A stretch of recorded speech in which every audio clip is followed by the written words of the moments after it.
Hello everyone, welcome back. आज हम करेंगे मेथड्स ऑफ वेज पेमेंट, यानी कि जो भी हम अपने वर्कर्स को वेजेस पे करते हैं उसे कैलकुलेट करने के लिए कौन कौन से मेथड्स अवेलेबल हैं। So basically there are 3 methods by which we can calculate the wages of our workers. The first one is a time wage system, second one is a piece wage system, and the third one is a balance of debt system. Now let us understand all these systems one by one. So starting with the time wage system. अब देखिए नाम से पता चल रहा है time veg, यानी कि ऐसा वेज सिस्टम जो कि टाइम पे डिपेंड करता है। तो यहाँ पे जो वेजेस होती हैं वो वर्कर्स को पे की जाती है according to the time for which a worker work, यानी कि जितने टाइम के लिए एक वर्कर फैक्ट्री में वर्क करेगा उसे उतने टाइम के लिए वेजेस पे की जाएंगी। फॉर एग्जाम्पल एक एम्प्लॉय जो है उसे वर्क करना पड़ता है किसी फैक्ट्री में एक दिन में 8 आवर्स के लिए, एंड जो रेट उसे मिलता है पर आवर का दैट इज़ ₹3। तो उसकी डेली वेज कितनी हो जाएगी? 8 आवर्स के लिए अगर आपने काम किया एंड ₹3 आपको मिलेगा पर आवर के लिए, तो आपकी टोटल वेजेस हो जाएंगी 8 आवर्स इंटू ₹3 दैट इज़ ₹24। तो यहाँ पे उसकी सैलरी, उसकी वेजेस कितनी हो जाएंगी according to the time devoted in a day. अब बात करते हैं इसके एडवांटेजेस की। So the first advantage of this method is a simple method. बिल्कुल सिंपल है, तो हर एम्प्लॉय को समझने में ईजी रहेगा कि मैं जितना टाइम अपनी फैक्ट्री में डिवोट करूँगा उतना ही मुझे पेमेंट मिलेगा। तो it is very simple method. Second one is the stability in wages, यानी कि जो भी हमें वेजेस मिल रही है वो स्टेबल है। अगर मुझे पता है कि मेरी जॉब जो है वो 8 आवर्स की जॉब है, तो आई एम प्रिटी श्योर कि अगर मैं 8 आवर्स के लिए अपनी फैक्ट्री में रहता हूँ तो मुझे 8 आवर्स के अकॉर्डिंग वेजेस मिलेंगी। अगर मैं अपना 4 आवर्स डिवोट करता हूँ तो मुझे 4 आवर्स के अकॉर्डिंग वेजेस मिलेगी। यानी कि यहाँ पे मेरी प्रोडक्शन से कोई रिलेशन नहीं है, यहाँ पे जो मेथड है that is according to the time taken. तो यहाँ पे वेजेस में स्टेबिलिटी रहती है। नेक्स्ट है सेंस ऑफ सिक्योरिटी।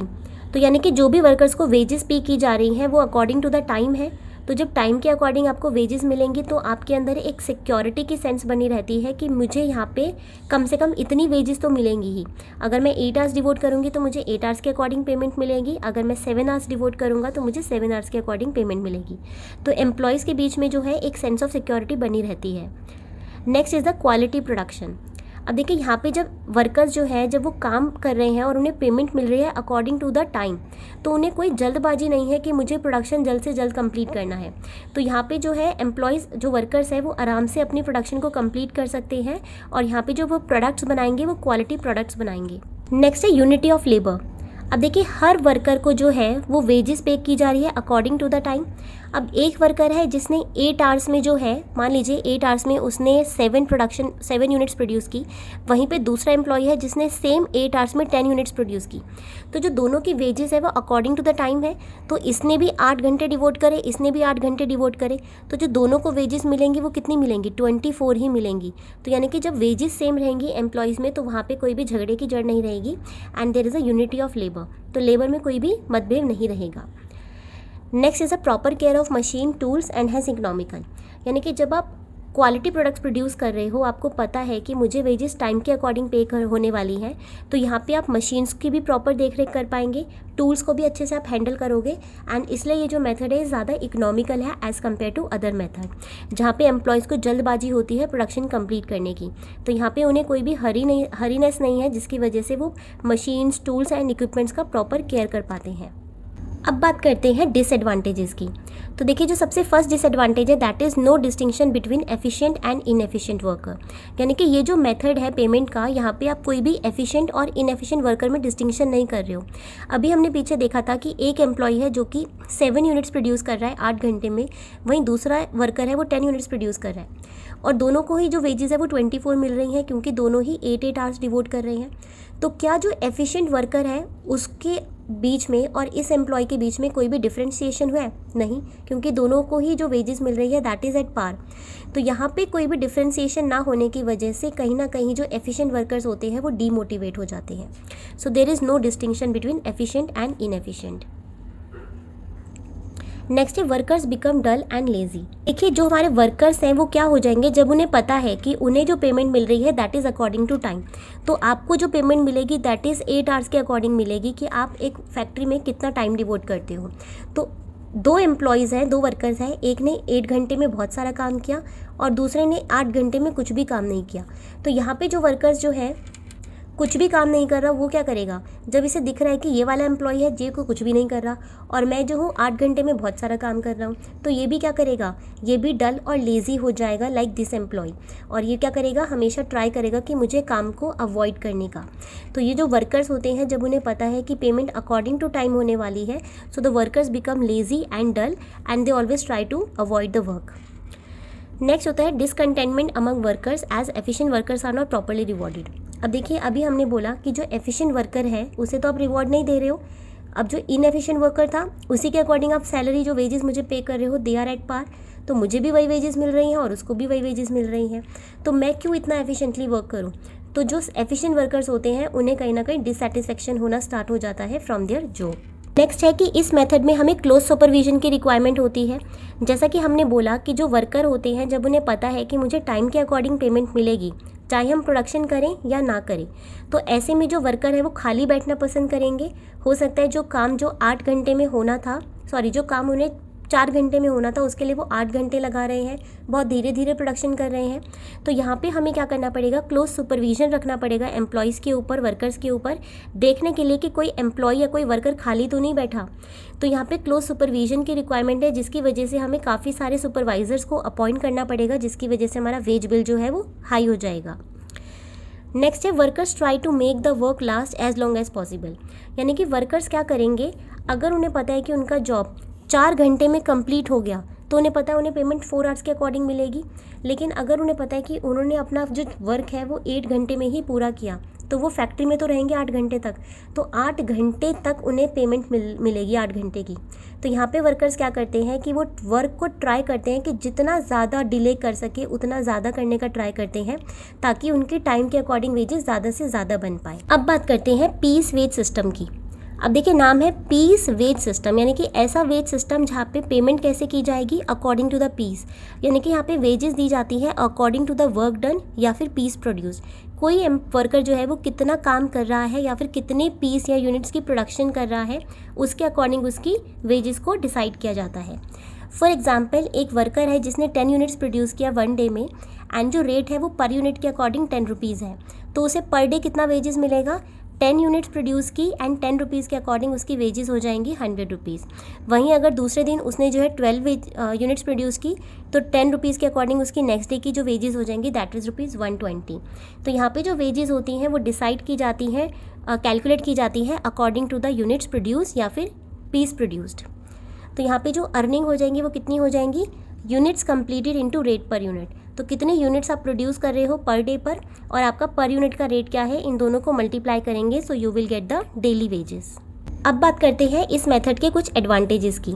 तो देखिए, सबसे फर्स्ट एडवांटेज है कि ये जो मेथड है ये हमारे एफिशिएंट वर्कर्स को रिवॉर्ड करता है as compare to inefficient worker, क्योंकि जो वर्कर ज़्यादा प्रोडक्शन करेगा उसकी वेजेस भी ज़्यादा हो जाएंगी, और जो वर्कर इनएफिशिएंट है यानी कि प्रोडक्शन कम करेगा उसकी वेजेस भी कम हो जाएंगी।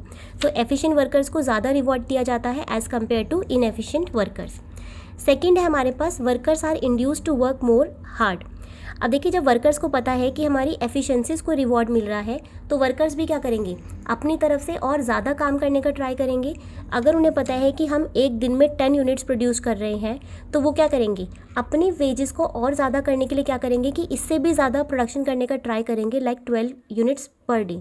तो वो 12 यूनिट्स प्रोड्यूस करने का ट्राई करेंगे। नेक्स्ट है total labour cost per unit is accurately ascertain. यानी कि जब हमें पता है कि जितना लेबर को हम पेमेंट कर रहे हैं that is according to the per unit produce, तो जो लेबर जितना प्रोड्यूस करेगी उसे उसी के अकॉर्डिंग पेमेंट की जाएगी। तो हम इजीली कैलकुलेट कर सकते हैं कि हमें पर यूनिट के अकॉर्डिंग लेबर कॉस्ट कितनी लग रही है। फॉर एग्जांपल, आपने 10 यूनिट्स प्रोड्यूस की थी तो हमारी लेबर कॉस्ट वॉज 100 रुपीज़। वहीं अगर आपने 12 यूनिट्स प्रोड्यूस की तो लेबर कॉस्ट इज़ 120 रुपीज़। तो हमारी जो पर यूनिट लेबर की कॉस्ट आ रही है वो कितनी आ रही है, दैट इज़ ₹10। तो हमारी जो लेबर कॉस्ट है वो इजीली कैलकुलेट कर सकते हैं कि हमारी पर यूनिट के अकॉर्डिंग लेबर कॉस्ट कितनी आ रही है। उसके बाद जो वर्कर्स होते हैं वो ऑल्सो बेनिफिट होते हैं सिस्टम से, क्योंकि उन्हें मोर वेजेस मिलती है। यानी कि पहले मेथड में वर्कर्स को क्या बेनिफिट था कि उन्हें टाइम के अकॉर्डिंग वेजेस मिल रही थी, लेकिन यहाँ पे वर्कर्स का बेनिफिट क्या है कि उन्हें प्रोडक्शन के अकॉर्डिंग वेजेस मिल रही है। तो जो एम्प्लॉय ज़्यादा प्रोडक्शन करेगा उसको ज़्यादा वेजेस मिलेंगी, एंड जो कम प्रोडक्शन करेगा उसे कम वेजेस मिलेंगी। Now let us talk about the disadvantages of this system. यानी कि भी सिस्टम के डिसएडवांटेजेस क्या हैं। तो सबसे फर्स्ट है फिनिशेस द टास्क इन अ हरी।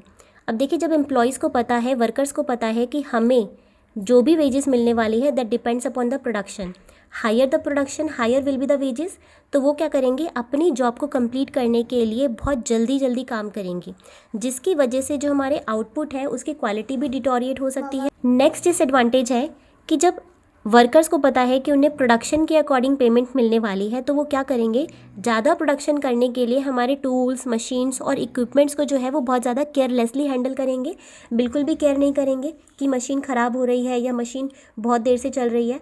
तो वो क्या करेंगे, जल्दी जल्दी प्रोडक्शन कंप्लीट करने के चक्कर में हमारे जो इक्विपमेंट्स एंड टूल्स हैं उनको मिस हैंडल करेंगे ताकि वो हाई आउटपुट अचीव कर सके, तो जिससे हमारी मशीन्स वगैरह ख़राब जल्दी हो जाएंगी। इसके बाद है no guarantee is given for the daily wages, यानी कि इस सिस्टम के अंदर कोई डेली वेजेस की गारंटी नहीं है, जैसा कि हमारे टाइम सिस्टम में होता था। टाइम सिस्टम में आपको पता है कि अगर आपने 8 आवर्स डिवोट किया तो आपको 8 आवर्स तो के लिए पेमेंट तो मिलेगी ही मिलेगी, लेकिन यहाँ पे जो पेमेंट मिलने वाली है that is according to the production. अगर कोई एम्प्लॉय ऐसा है जिसने एक दिन में एक भी यूनिट प्रोड्यूस नहीं की, वो कंप्लीट ही नहीं कर पाया, इवन अगर जो यूनिट प्रोड्यूस है उसका सिर्फ 90% कंप्लीट हो गया, तो भी उसे कोई भी वेजेस नहीं मिलेगी उस दिन के लिए, क्योंकि वेजेस कब मिलेंगी, जब आप एटलीस्ट कुछ तो यूनिट प्रोड्यूस करोगे। तो जब तक आपकी पूरी यूनिट कंप्लीट नहीं हो जाएगी, प्रोडक्शन कंप्लीट नहीं हो जाएगी, you will not be paid. तो यहाँ पे कोई भी गारंटी नहीं है कि आपको डेली वेजेस मिलेंगी भी या नहीं मिलेंगी। यहाँ पे जो वर्कर है वो क्या करते हैं, स्पीडी काम करते हैं, यानी कि ज़्यादा से ज़्यादा कम करने का ट्राई करेंगे कि हम एक दिन में बहुत सारी यूनिट्स प्रोड्यूस कर लें ताकि हमारी वेजेस ज़्यादा बन जाए, और इस चक्कर में वो क्या करते हैं, वर्कर्स को इंजरी भी पहुंच जाती है। तो जल्दी जल्दी काम करने के चक्कर में वो मशीन्स तो ख़राब करेंगे ही, लेकिन साथ में खुद को भी इंजरी पहुँचा देते हैं। नेक्स्ट है डिससेटिस्फैक्शन अमंग इनएफिशिएंट वर्कर। अब जो भी इनएफिशिएंट वर्कर है उन्हें क्या होगा, डिससेटिस्फैक्शन होना स्टार्ट हो जाएगा, उन्हें गुस्सा आना स्टार्ट हो जाएगा कि यार ये जो एफिशिएंट वर्कर है इन लोगों की वजह से क्या हो रहा है कि हमें वेजेस नहीं मिल रही, हमें बहुत कम वेजेस मिल रही है। तो उनके अंदर डिससेटिस्फैक्शन आना स्टार्ट हो जाता है इनएफिशिएंट वर्कर्स के बीच में। और जब उनके बीच में डिससेटिस्फैक्शन आता है तो क्या होता है कि जो भी उनके फेलो वर्कर्स हैं, जो भी एफिशिएंट वर्कर्स हैं, उनके बीच में क्या हो जाएगा, उनको हेट्रेड की फीलिंग आनी स्टार्ट हो जाती है कि ये एफिशिएंट वर्कर इतना अच्छा काम कर रहा है, इतनी जल्दी जल्दी प्रोडक्शन कर रहा है, जिसकी वजह से हमारी वेजेस इतनी लो हो रही हैं। नेक्स्ट सिस्टम है बैलेंस ऑफ डेट सिस्टम। अब देखिए, इस सिस्टम में क्या होता है, जो वर्कर्स होते हैं उन्हें पेमेंट की जाती है according to the piece wage system, यानी कि वर्कर्स को क्या पे किया जाता है, पीस वेज के अकॉर्डिंग पेमेंट की जाती है। तो जो वर्कर जितनी ज़्यादा प्रोडक्शन करेगा उसे उतनी ही ज़्यादा वेजेस पे की जाएंगी। लेकिन कई बार क्या होता है कि जब हम उनकी पीस रेट के सिस्टम वेजेस कैलकुलेट करते हैं तो वो कम होती हैं as compare to their time wage system. तो टाइम के अकॉर्डिंग उनकी वेजेस ज़्यादा बन रही है और पीस के अकॉर्डिंग उनकी वेजेस कम बनती है। तो उस सिनारियो में हम क्या करेंगे, उस वर्कर को हम टाइम के अकॉर्डिंग पेमेंट कर देंगे कि तुम्हारी टाइम के अकॉर्डिंग वेजेस ज़्यादा बन रही है, तो today we are making you payment according to time wage system. लेकिन फ्यूचर में क्या होगा, फ्यूचर में जो हमने आज एक्स्ट्रा पेमेंट की है वो उससे रिकवर कर ली जाएगी, तो मिलेगा तो उसे पीस के अकॉर्डिंग ही। लेकिन आज क्योंकि उसके सिस्टम टाइम के अकॉर्डिंग वेजेस ज़्यादा बन रही है, तो आज हम टाइम के अकॉर्डिंग पेमेंट कर रहे हैं, लेकिन फ्यूचर में ये वाली जो वेजेस हमने जितनी ज़्यादा पे की है हम उसे रिकवर कर लेंगे। तो इन फ्यूचर एक्स्ट्रा पेमेंट में बी रिकवर्ड, तो एक्स्ट्रा पेमेंट को हम फ्यूचर में रिकवर कर लेते हैं। अब ये रिकवर कब हो जाएगी, जब हमारी पीस रेट के अकॉर्डिंग जब वेजेस होंगी, जब वो ज़्यादा होंगी टाइम वेज के अकॉर्डिंग, तो हम उसको एडजस्ट कर लेंगे जो हमने पीछे ज़्यादा दिया था। इसीलिए इस मेथड का नाम क्या है, बैलेंस ऑफ डेट सिस्टम, यानी कि जितना भी ज़्यादा हम उसे पे कर रहे हैं टाइम के अकॉर्डिंग, फॉर एग्जांपल पीस के अकॉर्डिंग उसकी जो वेजेस बनती हैं दैट इज़ ₹10 और जो उसकी इसके अकॉर्डिंग बनती है दैट इज़ 15, तो हम उसे कितना ज़्यादा दे रहे हैं, ₹5 ज़्यादा दे रहे हैं, क्योंकि सिस्टम में तो क्या था कि पीस के अकॉर्डिंग पेमेंट होनी थी, और आज क्योंकि आपकी वेजेस ज़्यादा बन रही है एज़ अकॉर्डिंग टू टाइम, तो हम आपको ₹5 की ज़्यादा पेमेंट कर रहे हैं। तो ये ₹5 जो है हम इसे मान लेंगे कि हमने आपको एक तरीके का डेट दिया है, लोन दिया है, और फ्यूचर में हम आपसे इसको रिकवर कर लेंगे। इसीलिए इसका नाम है debt system, balance of debt system. तो जो भी हम आपको डेट दे रहे हैं उसे हम बैलेंस कर लेंगे आपकी फ्यूचर अर्निंग से। एग्जाम्पल से आपको ज़्यादा क्लियर होगा। तो देखिए, एग्जाम्पल है कि आपको रेट है पर आवर का ₹2 आपको मिलेगा, और अगर आपका पीस रेट देखें तो आपको ₹3 मिलेगा पर पीस। एक प्रोडक्शन करने के लिए आपका जो टोटल टाइम है, आप कितना टाइम डिवोट करते हैं अपनी जॉब में, दैट इज़ 8 आवर्स। तो आपकी जो जॉब है वो 8 आवर्स की जॉब है। ए एक एम्प्लॉय है जो कि 3 पीस प्रोड्यूस करता है फर्स्ट डे पर, और वही एम्प्लॉय सेकेंड डे पे 6 यूनिट्स प्रोड्यूस करता है। तो उसका जो प्रोडक्शन है हमें 2 दिन का गिवन है, फर्स्ट डे पे 3 यूनिट्स एंड सेकेंड डे पे 6 यूनिट्स। तो देखिए अगर हम उसकी फर्स्ट डे की वेजेस कैलकुलेट करें as per piece rate system, तो पीस रेट सिस्टम ने क्या बोला था कि उसने कितने यूनिट्स प्रोड्यूस किए थे, उसने 3 यूनिट्स प्रोड्यूस किए थे और जो उसका रेट था दैट इज़ ₹3 था। तो 3 इंटू 3 हमारा ₹9 हो जाएगा। तो उसकी जो वेजेस बनती है that is ₹9 as per piece rate system. वहीं अगर हम टाइम वेज सिस्टम की बात करें तो कितना हो जाएगा, 8 आवर्स की आपकी जॉब है और आपको ₹2 पर आवर मिलता है, तो 8 इंटू 2 करेंगे दैट इज़ ₹16। तो आपको जो आर के अकॉर्डिंग वेजेस बनती है दैट इज़ ₹16। तो हम देख सकते हैं कि जो आपके पीस के अकॉर्डिंग वेजेस है और जो आपके टाइम के अकॉर्डिंग वेजेस है दोनों में डिफरेंस आ रहा है, and time wage system is more, तो ये वाली वेजेस आपको ज़्यादा मिल रही हैं। तो यहाँ पे हम क्या करेंगे, A will be paid ₹16 for the first day, क्योंकि आपकी वेजेस टाइम के अकॉर्डिंग ज़्यादा है तो हम आपको टाइम के अकॉर्डिंग आज पेमेंट कर रहे हैं। But how much is the extra payment, हमारा जो डेट हम अज्यूम कर रहे हैं वो कितना ज़्यादा है। तो देखो बनती 9 है बट पेमेंट हम आपको 16 की कर रहे हैं, यानी कि how much is the excess, 16 minus 9 that is ₹7। तो ₹7 का जो पेमेंट है that is extra and it is deemed to be a loan. अब इस लोन को हम फ्यूचर में रिकवर करेंगे। तो फिलहाल हमने उसको ₹16 की पेमेंट कर दी है टुडे। अब आता है सेकेंड डे। सेकेंड डे में हमने बोला कि जो अगर हम पीस के अकॉर्डिंग उसकी वेजेस कैलकुलेट करते हैं तो सेकेंड डे पे उसने 6 यूनिट प्रोड्यूस की एंड रेट पर पीस है ₹3, यानी कि 6 3 18। तो यानी कि आपकी जो वेजेस बनती है दैट इज़ ₹18, और टाइम के अकॉर्डिंग कैलकुलेट करें तो टाइम तो वही है 8 आवर्स एंड पर आर का रेट है ₹2, तो दैट इज़ ₹16। अब यहाँ पे देखिए तो हमारा पीस के अकॉर्डिंग जो वेजेस है दैट इज़ मोर देन ₹16, तो पीस के अकॉर्डिंग ज़्यादा है और टाइम के अकॉर्डिंग कम है। तो अब हम उसे कैसे पेमेंट करेंगे, तो देखिए हमने बोला कि आपकी जो पेमेंट है दैट इज़ ₹18 बनती है, क्योंकि बेसिकली तो हम आपको पीस के अकॉर्डिंग ही पेमेंट करेंगे ₹18, लेकिन हमने आपको ₹7 का लोन भी तो दे रखा है, तो हमें आपसे लोन भी तो रिकवर करना है। तो आज हम उससे कितना लोन रिकवर करेंगे, आज हम उससे इन दोनों का जो डिफरेंस है उतना ही लोन रिकवर कर पाएंगे। तो हम उससे कितना लोन रिकवर कर लेंगे, 18 की वेजेस आपकी बनती है जिसमें से हम आपके ₹2 को ही एडजस्ट कर रहे हैं, क्योंकि जो डिफरेंस है वो सिर्फ ₹2 का ही है। तो हमने ₹2 उसके एडजस्ट कर लिए और हमने आज उसको पेमेंट कितनी करी, सिर्फ ₹16 की आज हम उसे पेमेंट कर देंगे। और उसका जो डेट है वो कितना हो जाएगा, अब पहले ₹7 का डेट था, अब हमने ₹2 माइनस कर लिया, तो हमारा जो अब डेट हमारी बुक में दिखेगा दैट इज़ ₹5। तो ये जो ₹5 की पेमेंट है, जो लोन है, ये हम इसे फ्यूचर में रिकवर कर लेंगे। कब रिकवर होगा, जब उसका पीस वेज जो है वो अगेन टाइम वेज से ज़्यादा होगा। और अगर फ्यूचर में उसका टाइम वेज ज़्यादा हो जाता है पीस वेज से, तो अगेन हमारे पास एक लोन की सिचुएशन अराइज हो जाएगी और वो ₹5 में ऐड अप हो जाएगा। अब बात करते हैं इसके एडवांटेजेस की। तो देखिए जो मेथड है ये वर्कर्स को हेल्प करता है कि वो इनफ मनी बना सकते हैं जब भी उनको काम करने के लिए ज़्यादा समय लगता है। अब देखिए यहाँ पे ऐसा क्यों है कि उसके टाइम के अकॉर्डिंग वेजेस ज़्यादा है लेकिन पीस के अकॉर्डिंग कम। हो सकता है कि जब उसे 8 आवर्स की जॉब मिली थी तो वहाँ पे वो प्रोडक्शन कंप्लीट नहीं कर पाया, या तो रॉ मटेरियल अवेलेबल नहीं था, या फिर वहाँ पे जो मशीन्स हैं उनका ब्रेकडाउन हो गया, या फिर पावर फेलियर हो गया। तो किसी भी अनअवॉइडेबल रीज़न की वजह से वहाँ पे वो प्रोडक्शन को नहीं कर पाया, जिसकी वजह से उसकी वेजेस जो है वो कम हो गई। तो क्या इसके लिए उसको कॉम्पेंसेशन नहीं मिलना चाहिए? The answer is yes. तो यहाँ पे क्या करेंगे, जब उसकी पीस के अकॉर्डिंग वेजेस कम हो जाती है तो उसे कॉम्पेंसेशन करने के लिए हम उसे टाइम के अकॉर्डिंग पेमेंट कर देते हैं। तो ये मेथड क्या करता है, वर्कर्स को हेल्प करता है कि वो अपनी इनफ मनी बना सकते हैं जब उन्हें अपने वर्क को फिनिश करने में ज़्यादा समय लगता है ड्यू टू अनअवॉइडेबल रीजंस। तो अनअवॉइडेबल रीजंस की वजह से वो अपने काम को समय में पूरा नहीं कर पाए और उन्हें ज़्यादा टाइम लगा उसे कंप्लीट करने के लिए।